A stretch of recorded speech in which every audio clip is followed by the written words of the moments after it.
نتوسل بالحبابة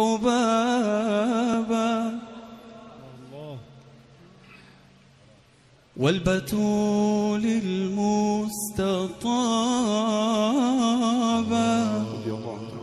والنبي ثم الصحابة فعسى دعوى مجابة.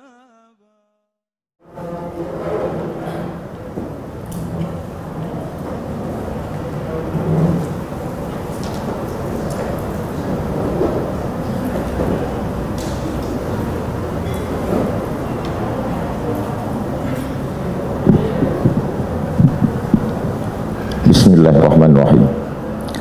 Assalamualaikum warahmatullahi wabarakatuh. Assalam bahasa Arabnya keselamatan. Alaikum untuk kamu. Wa dan rahmatullah rahmat Tuhan, rahmat Allah. Wa dan barakatuh berkah-berkah dari Tuhan. Berkah artinya lebih dari yang semestinya. Semestinya bangunan itu tahannya menurut arsitek 100 tahun. Tapi karena dijaga, dipelihara, direhab lebih dari semestinya, maka disebut dengan berkah. Kita selalu gaji, umur, ilmu, hidup ingin berkah. Makanya selalu orang mengatakan hidup ini yang kita cari berkahnya. Bahasa Arabnya salam. Orang Ibrani yang masih satu akar kata dengan bangsa Semit. Nabi Nuh punya anak 3 orang. Satu namanya Sam, satu namanya Ham, satu namanya Yafes. Sam itu pecahannya adalah Arab dan Ibrani. Orang Arab menyebut salam, assalamualaikum. Orang Ibrani menyebut shalom. Lalu kemudian ketika sampai ke tempat kita menjadi selamat. Makanya disebut selamat siang karena kebetulan acaranya dibuat siang. Salam sejahtera, tambahan, kombinasi, modifikasi dari bahasa Arab dan bahasa Indonesia. Ada salamnya, ada sejahtera. Istilah-istilah yang lain tidak saya sebutkan karena takut silap dan salah. Karena acara ini direkam, di-streamingkan. Takutnya kerukunannya tidak tercapai, malah silapnya yang viral. 3 jam perjalanan. Tadi malam kami bertolak jam 2 dari Jakarta. Kemudian saya lihat matahari sudah mulai terbit. Kami pun sampai ke Pattimura Airport. Selama ini pahlawan nasional itu hanya kami lihat di uang 1000 saja. Tapi hari ini sudah sampai. Sebagai bukti kami ambillah foto berlatar belakang background Pattimura Airport. Lalu kemudian disambut oleh Habib. Habib diambil dari kata hub. Hub artinya cinta. Habib orang yang kami cinta. Karena kakeknya Muhammad SAW kami sangat cinta, maka cucu-cucunya yang mengalir darah itu pada mereka, kami juga cinta kepada mereka. Kami sebut mereka dengan Habib. Kalau perempuan Habibah, tapi jarang itu kami panggil karena nanti banyak orang yang marah, terutama suaminya. Lalu kemudian saya pun melihat di perjalanan ada tulisan besar sekali, welcome to the city of music. Barulah saya paham kenapa orang-orang Ambon ini banyak jadi penyanyi di Jakarta. Karena mereka berasal dari kota musik. Bahkan tadi begitu sampai ke atas ini pun kami disambut dengan musik. Lalu ada tulisan besar juga saya baca, Ambon Manise. Alhamdulillah makanannya sudah saya cicipi, manis. Wajah orangnya agak terhalang karena masker ini. Tapi insya Allah dari wajah beberapa tokoh kita menilai ada keramahan, ada kesenangan untuk menyambut tamu sebagaimana yang disampaikan oleh Pak Pendeta Ricardo, kemudian Bapak Pastor mewakili uskup, lalu kemudian tokoh-tokoh lintas agama. Sampai akhirnya saya pun sampai ke majelis ini bertemu dengan Bapak Wakil Wali Kota yang kabarnya sudah mendapat beberapa telepon ada kemarahan kenapa Ustadz Abdul Somad tidak dibuat ceramah tablik akbar di Tanah Lapang. Saya melalui forum mimbar ini menyampaikan dimanapun saya tausiah hari ini tidak bisa dibuat di Tanah Lapang karena memang suasana kita sedang COVID. Tidak bisa kita mengumpulkan orang ramai. Di hotel pun paling banyak hanya 150 sampai 300 orang. Kalaulah tadi direkam itu kamera dari awal sampai akhir, bagaimana panitia ini betul-betul menjaga prokes kita. Saya di beberapa banyak tempat selama setahun dari Maret 2020 sampai 2021 ini, rasanya yang paling tertib melaksanakan prokes ini di Ambon inilah. Itu Ustadz ngomong begitu karena di Ambon atau bagaimana? Memang saya bisa tanya kepada tim. Karena di Ambon inilah sampai yang mikrofonnya pun ganti masker dah berapa kali. Saya yakin itu virus COVID tidak sampai ke atas ini. Mereka di bawah melihat, tak usahlah kita naik, cepat kita mati kata dia. Alhamdulillah bertemu dengan Pak Wakil Wali Kota. Bapak Wali Kota tidak bisa hadir karena sedang ada kegiatan di Jakarta. Ini perlu saya sampaikan supaya jangan ada fitnah di antara kita. Lalu kemudian bertemu pula dengan Bapak Kapolresta Ambon. Saya pikir sudah 3 jam perjalanan naik pesawat itu akan bertemu orang jauh. Ternyata orang sekampung juga dari Sumatera Utara. Lalu kemudian sangat membahagiakan berjumpa dengan para alim ulama, Ketua Majelis Ulama Indonesia, Ketua Majelis Ulama Indonesia Provinsi Maluku dan Kota Ambon. Tokoh-tokoh, orang-orang tua yang tak dapat saya sebutkan satu persatu, insya Allah semuanya selalu mendapat keberkahan hidup. Saya ingin supaya kawan-kawan sahabat-sahabat yang dari portal berita maupun koran media cetak, tolong ditulis berita ini betul-betul bahwa Abdul Somad beramah tamah dengan tokoh lintas agama. Jangan besok keluar lomba ceramah lintas agama. Ada sebuah kampung di Pulau Sumatera, tepatnya di Provinsi Sumatera Utara.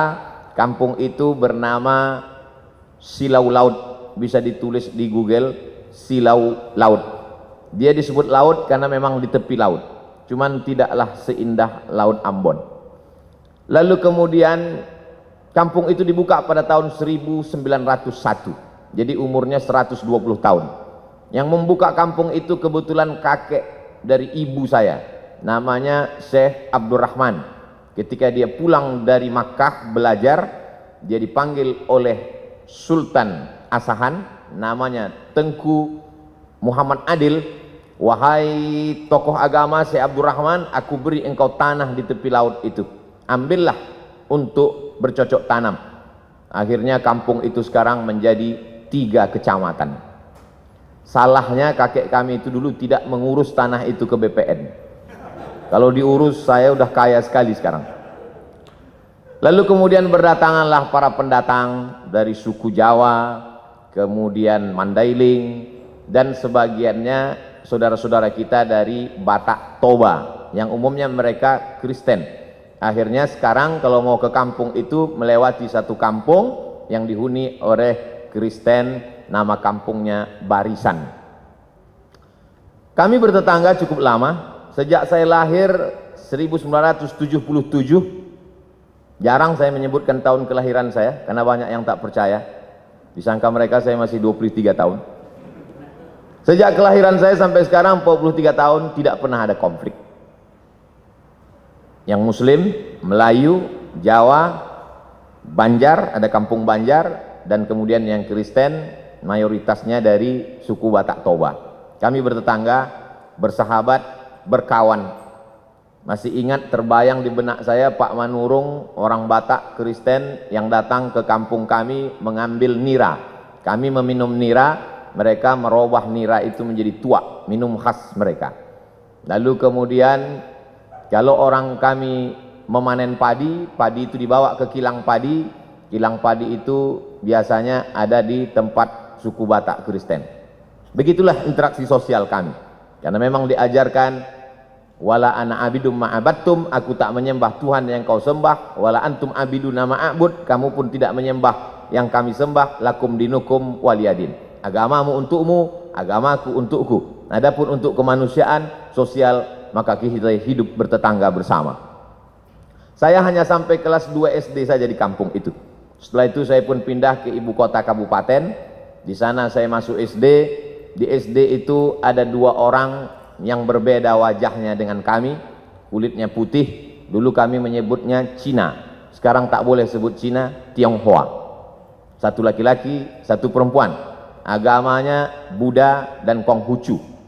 Kami berteman, bersahabat, satu kelompok. Waktu itu kita di kelas tidak berbaris, tapi berkelompok. Nama belajar masa itu CBSA, cara belajar siswa aktif. Yang tahu berarti sudah tua. Kami datang berkelompok, kadang-kadang dia ke rumah kami, kadang-kadang kami ke rumah dia. Lalu kemudian beberapa tahun yang lalu saya buat reuni pertemuan SD. Jumpa lagi. Teman saya yang Tionghoa itu namanya Akyong. Saya lihat Akyong pakai peci. Saya berbisik ke kawan saya, itu si Akyong masuk Islam? Tidak. Kenapa dia pakai peci? Untuk menghormati kau. Begitulah kami bersahabat. Tamat SD tahun 1990, saya pindah ke Medan. Di Medan, kota Medan mengajarkan saya bagaimana kami di Medan hidup berbagai macam suku dan agama. Di Medan ada satu kampung namanya Kampung Keling. Dulu menyebut Kampung Keling biasa, sekarang tak boleh lagi. Karena Keling itu identik dengan orang yang hitam, selalu dipanggil Keling. Jadi kalau ada orang kulit hitam, keling kali kau, kata dia. Maka dirubahlah kampung itu sekarang namanya Kampung Madras, untuk mengambil nama salah satu kota di India. Kita tahu orang-orang saudara kita dari India datang ke Sumatera ketika masa penjajahan Belanda.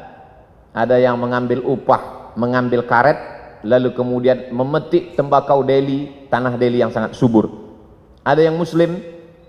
Masjid salah satu tertua di kota Medan adalah Masjid India, dibangun ketika Krakatau meletus, dan saya diizinkan untuk menyampaikan ceramah di sana. Lalu kemudian saudara-saudara kita yang datang dari Hindu, maka mereka membuat sebuah komunitas. Kuil terbesar di Pulau Sumatera, kuil Hindu ada di kota Medan. Kuil itu bernama Kuil Sri Mariaman.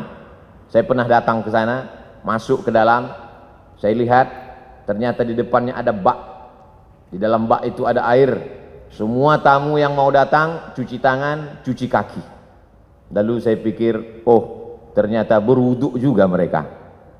Lalu kemudian ada tulisan besar, bagi yang bercelana ponggol, bercelana pendek, bercelana sempit, berbaju pendek, dilarang masuk ke kuil Sri Mariaman, karena ini tempat suci.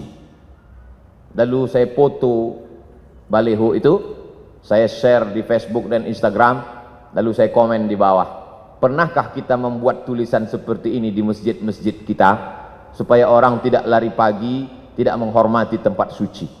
Ada kebaikan-kebaikan yang disebarkan. Lalu kemudian ada seorang Tionghoa ingin membangun masjid. Tanahnya tanah punya orang Muslim. Kita tahu masa itu Medan dipimpin oleh seorang sultan, sultan kerajaan Melayu Delhi. Tanahnya milik sultan, tapi ini orang mau bangun masjid. Akhirnya dibangunlah masjid. Maka kalau di beberapa tempat nama masjid itu Masjid At-Taqwa, ada masjid itu namanya Masjid Al-Ikhlas, tapi masjid ini namanya unik, namanya Masjid Chong Api. Chong Api adalah nama orang Tionghoa yang membangun masjid itu dan berdiri sampai hari ini. Kalau kita pergi ke daerah Pecinan, maka kita akan melihat rumah Chong Api, dan kita bisa berkunjung ke Masjid Chong Api yang merupakan salah satu objek wisata religi. Lebih kurang 5 tahun saya tinggal di Medan. Setelah itu saya pun melanjutkan pendidikan saya ke Mesir pada tahun 1998. Di Mesir saya menyewa rumah. Saya tidak tinggal di asrama. Kami tinggal di model rumah flat. Di atas rumah, di bawah rumah. Rumah di bawah ada 3 kamar, saya tinggal di rumah bawah. Di atas rumah sahibul bait yang punya rumah. Setiap bulan sayalah yang naik ke atas membayar sewa rumah. Nama tuan rumah kami itu Baba Yosef Hanna. Agamanya Kristen Ortodok Koptik. Lebih kurang 3 tahun saya tinggal di rumah itu. Kenapa Ustadz bertahan di rumah itu? Karena itulah rumah yang paling murah. Suatu ketika Baba Yosef Hanna mengeluh kepada saya. Ya Beni, dia pakai bahasa Arab juga. Ya Beni, anakku, saya mesti naikkan sewa rumah ini. Kenapa Baba Yosef? Karena aku kena ana musab bi saratan. Saratan cancer, kena kanker. Aku kena kanker. Jadi aku mesti operasi. Salah satu income pemasukanku sewa rumah. Jadi sewa rumah ini mesti ku naikkan. Lalu saya menjawab ke Baba Yosef, kalau Baba Yosef kena kanker, kami lebih parah lagi dari kanker. Kami kena krisis moneter. Kanker juga, kantung kering. Jadi kalau Baba mau naikkan sewa rumah ini, kami akan pindah dari rumah ini. Saya lihat dia lama termenung, dia terdiam. Setelah itu dia mengatakan, tak jadi ku naikkan sewa rumah ini, tetaplah bertahan kalian di sini. Sampai akhirnya saya pulang tahun 2002, bulan November, adik-adik kelas saya tetap melanjutkan rumah itu. Sampai saya datang 2017, rumah itu masih tetap ada tegak berdiri, tapi adik-adik kelas saya sudah pindah semuanya, karena memang lokasi itu sudah direnovasi, sudah tidak layak lagi, rumah itu sudah menjadi rumah tua. Tapi kenangan itu tetaplah menjadi kenangan abadi dalam hati dan pikiran saya. Lalu kemudian pada tahun 2008 setelah belajar di Maroko, saya pun pulang. Saya menjadi ustadz, saya menjadi tokoh agama Islam. Tetangga-tetangga, sahabat-sahabat SD saya tetap menganggap saya sebagai Abdul Somad yang dulu. Sampai akhirnya datang suatu undangan ceramah. Saya simpan dalam screenshot, sampai hari ini saya simpan. WA dari Pak Dedi di lapangan Kostrad. Dia tentara di Jakarta. Ustadz Abdul Somad, saya mau mengundang Anda ceramah di lapangan Kostrad. Waktu itu belum COVID lagi. Saya tanya, Pak Dedi dapat nomor saya dari mana? Dapat dari tetanggamu yang Kristen Protestan. Dia termasuk jemaat HKBP, Huria Kristen Batak Protestan. Marganya Panjaitan. Masih kenal? Oh kenal, dia tetangga dekat rumah saya dulu waktu sekolah. Dari nomor dialah aku dapat jadwal ceramah ini. Biasanya kalau ada orang mengundang saya dari satu kota, saya beri ke koordinator kota itu. Kalau dia Jakarta, saya beri ke koordinator UAS, Ustadz Abdul Somad DKI Jakarta, Jabodetabek. Kalau dia datang dari Sumatera Utara, saya kasih ke koordinator. Tapi ini langsung ke saya. Saya bilang, insya Allah saya akan datang. Lalu kata Pak Dedi, katanya mengundang Ustadz Somad susah, payah, menunggu sekian lama. Kenapa bisa langsung dapat? Kalau kalian mau cepat dapat, undanglah melalui tetanggaku yang Kristen itu. Sebulan yang lalu, tetangga saya, lain orang, dia kirim foto rumah mengaji. Dindingnya belum disemen, atapnya tidak pakai dek, anak-anak belajar Quran di lantai. Adinda Abdul Somad, itu tempat mengaji itu adalah rumah si Joni, tepatnya di depan rumah si Hot Maharahap. Aku mohon kau dukunglah tempat mengaji ini. Padahal dia Kristen, dia ingin supaya tempat mengaji itu saya support. Akhirnya saya hubungilah tim Yayasan Wakaf Hajah Rohana. Setelah mak saya meninggal, saya buat program kemanusiaan untuk memberi makan fakir miskin, namanya Yayasan Wakaf Hajah Rohana. Saya minta supaya tim mensurvei tempat itu. Akhirnya tempat itu disurvei, berapa lantai yang perlu diperbaiki, berapa harga semen untuk menutup dinding, berapa tikar plastik dan meja, berapa lampu yang mesti diganti dan lain sebagainya. Akhirnya guru-guru mengaji mengucapkan terima kasih. Terima kasih Ustadz. Dari mana Ustadz dapat info dari kami? Dari tetanggaku yang dulu masa kecil sahabatku. Rupanya dia tak sampai hati kali melihat kalian mengaji di lantai. Akhirnya dia WA saya. dan hari ini tetap terjalin. Saya bukan ingin membanding-bandingkan kampung saya dengan Ambon. Tentu tidak bisa mengimbangi yang 100 tahun menurut pakar internasional memperbaiki psikologis orang Ambon perlu 100 tahun, tapi di Ambon cukup hanya 10 tahun sudah selesai. Ini keberkahan. Jadi kedatangan saya kemari adalah untuk mengunjungi saudara-saudara saya sebangsa dan setanah air.